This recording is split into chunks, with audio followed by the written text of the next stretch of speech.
Hi everyone. Today I'm going to record the 44th chapter of my novel Farishta.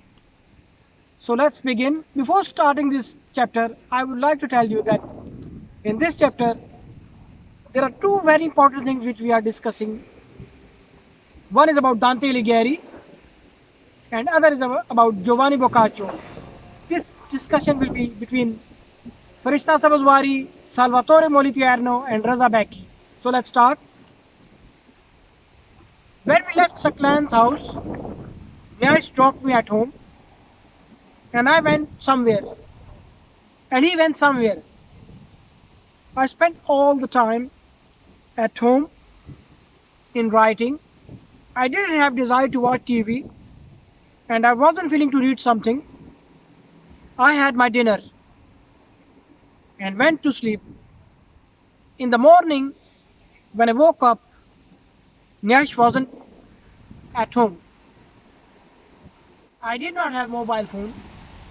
Otherwise, he could have informed me that where he was. If I had to call someone, I had to go to the public call office. One thing was very strange about Nyash, that he had a very strange habit. Sometimes he used to disappear like this without telling anything where he is going. Sometime for 24 hours, sometime for a couple of days. After breakfast, I continued my writing. I just started writing. Someone rang our house bell. I opened the door. There were four Pakistanis. I asked them to come inside the house. As they entered inside, one of them said, "Where is Nyash Bhai?" I said, "He isn't at home. What I can do for you? You can tell me as well if I can help you." "No, we wanted to speak with him. We are from Minhajul Quran. We are collecting fund for the Minhajul Quran because we are going to start a school for the kids where they will teach kids Urdu and Arabic and religious lessons. Apart from that, we are arranging something for the ladies. They will listen and learn and hear Quran and Arabic languages separately." I said, "When Nyash will come, I will tell him about you and about your projects. You should come as well. There will be religious sermon and there will be message of Qaid." I said, "What about the message of God and His Prophet Muhammad, peace be upon him? Will be there the message of God and Prophet as well over there, or only the message of your Qaid?" After hearing this, they made their faces and as if they have eaten something stinging. They didn't even say bye to me, and they left my house, our house. I didn't get what went wrong with them. I haven't said anything wrong. Maybe they didn't like what I said. Now I was feeling. Now I was not feeling to write anything. I went to the PCO. There I used to find some acquainted people. Some of them used to enjoy my conversation. Some of them used to avoid me. For me, it was my mental level. For me, it was my mental refreshment. Like this, I used to do my catharsis and used to get myself ready for writing. Nyash came very late, and Saklan was with him. They were discussing something. I had my dinner, and they had their. As Nyash saw me, he said, "My dear, I went to Sansepolcro. A friend of mine came from Pakistan. From He's from Bannu. I stayed there I asked him to come to Arezzo, but he did not accept my offer. So I had to spend night there. I said, it doesn't matter. You are not bound to tell me everything. My dear, you don't use mobile phone. Otherwise, I would have informed you.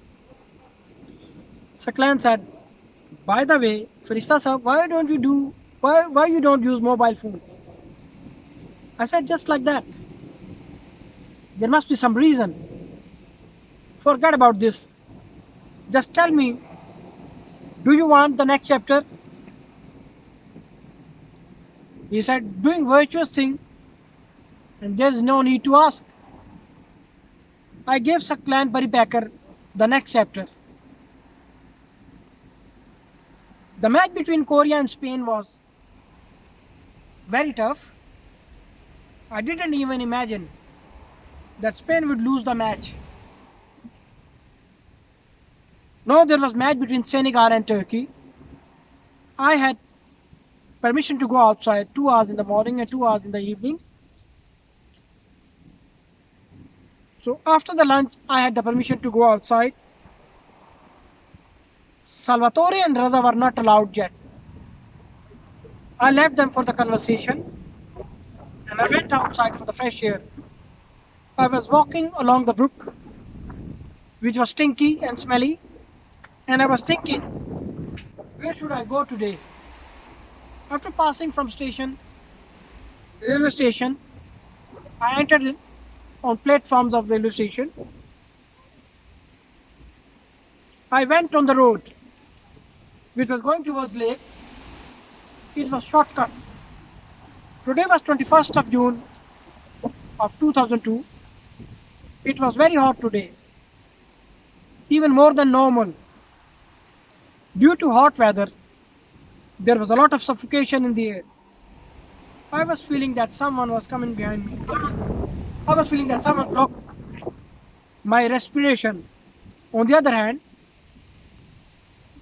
someone spread some gas due to that. Someone spread some gas, and due to that gas, there is no oxygen in the air. While I was walking, I made up my mind that I will swim in that lake today at any cost. I didn't have any swimming costume, so I thought I would swim in natural dress, means naked. For me, it was difficult. For me, it was difficult to swim like that, not wearing anything. I thought about Maqsood. It would have been difficult for him to have sexual intercourse with that woman open air. I remember when I traveled first time with Susie, I never touched her hand, even by mistake. Maybe it was difficult to do in Pakistan, and here it was not awkward. Still, I have a strange kind of fear, and these things. I grew up in such an environment where you have to think about shame and pride. Anyway, when I came close to the lake, there was nobody around. Even though since I was here, I have seen many Swiss people dressless. Among them, there were kids, women, boys, kids. At one place, some Africans were enjoying in the lake, and their clothes were placed close to the lake. I continued walking. I found a place where there was no one. I convinced myself with great difficulty. I removed my shoes, which were like sandals. Then I removed everything. I entered in the lake in nude condition. I was complete stark naked. I didn't know how to swim, so I didn't take notice of myself and remained on the bank of the lake. My half body was out of water and half was inside the lake. Where I was standing, there were big stones. Water was clear and crystal. I saw my naked body in the water. The only difference was it was a bit tilted. I decided to swim in the lake naked like this because of hot weather. After staying in water, I plunged a couple of times. Just take care of this that I should not go down or I slip in the lake. While I was diving, some water entered in my mouth, but water was very clean, so I didn't feel bad. Usually people think that still water is not clean and good for drinking. However, this water was very clear. Normally some lakes are made of spring water, so it is drinkable. After staying in the water for a long time, I came out from the lake. I wore my jeans on my wet body, then t-shirt, and finally sandals kind of shoes. I sat in a corner of the lake and started watching colorful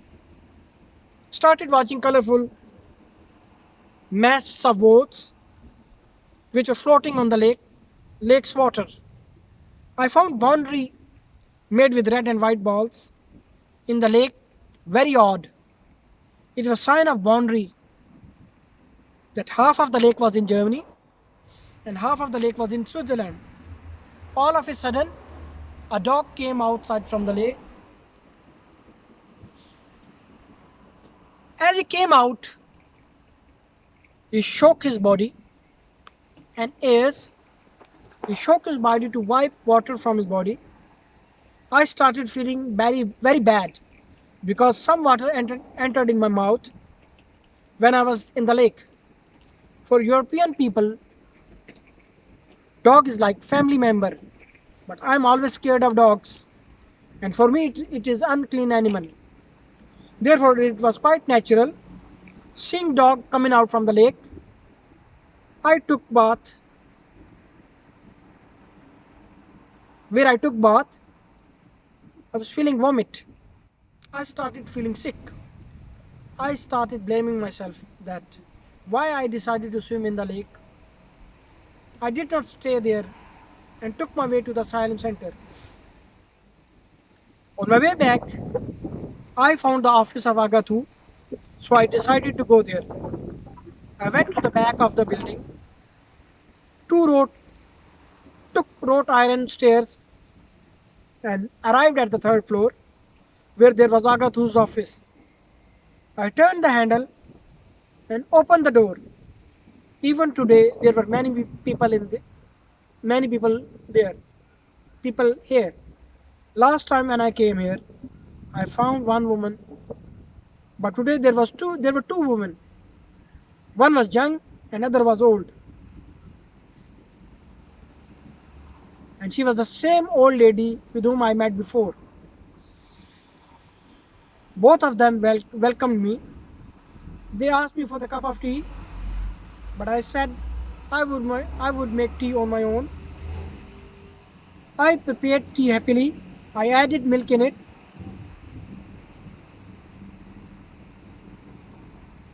But I made the tea for them as well, and they said, "You make the tea for us without milk."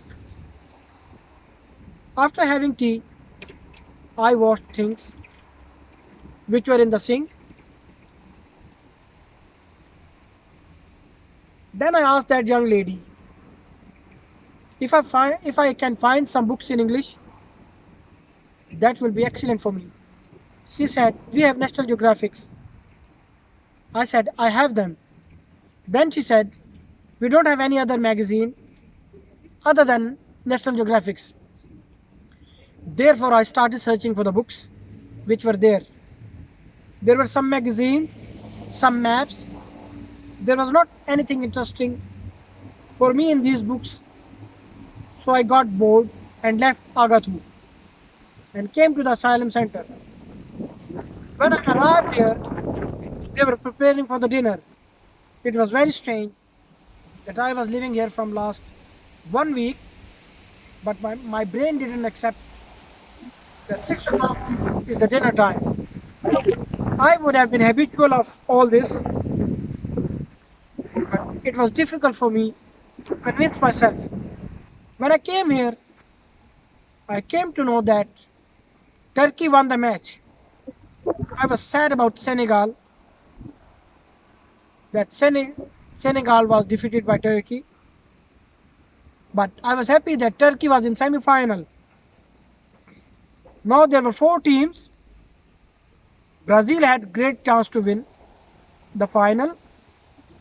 Other teams were Germany, South Korea, and Turkey.